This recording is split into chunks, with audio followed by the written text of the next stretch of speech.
Time check, 11:30 in the morning. Happy blessed Monday to all. Dito tayo sa North Tower 1 Shangri-La Place. Standby mo na rito. Hapon pa start ko na sa bali sa 10th floor yung venue, ang birthday ng ating longest daunting Marcoleta. Yan, tatlo kami na sa taas mamaya doon nakaposting, tapos meron dito kasama namin tatlo mga 5'9", mga nakabarong sa labas sila. Bawal kasi bawal sa ano, alam mo mga hotel policy, bawal ang mga bawal. Isa lang ang pwede mo dito sa ano, sa parang pinakalabi nila ano siya, residential to parang residential suite. Kabila lang siya ng ano, sa Shangri-La Hotel. Puro na Korean ang karamihan dito check-in. Korean, Chinese, Malaysian, Thailander, repeat ay rin. Basta mga lodge, puro tulog pag may opportunity na work na legit.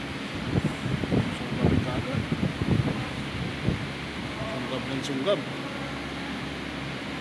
Mahirap yung tulog ng tulog kahit hindi ka kumain, or iwasan mo yung mga bawal na pagkain, mga oily foods. Pero kung sa tulog mo ng sobra wala sa anong tulog, wala sa lugar, high blood ka rin yan. Siyempre importante mga healthy foods, mga loads. Tapos kailangan pinapawisan ka araw-araw, exercise ka. Kung umuulan is malayo yung gym sa bahay, gumawa ka ng way para pawisan ka, mag-push up ka dyan, jumping jack. Isip ka lang ng way para pawisan, magising ugat ba. Mahirap kasi yung pag nabara niya yun nagkukos na nataas yung uric acid mo, creatinine, sumaasim yun. Kainin mo kung di ka namang acidic, pwede yun, mga acid, mga lime, oranges, mga fruits, mga healthy, veggies. Pero kung acidic ka na, bawal ka magkain.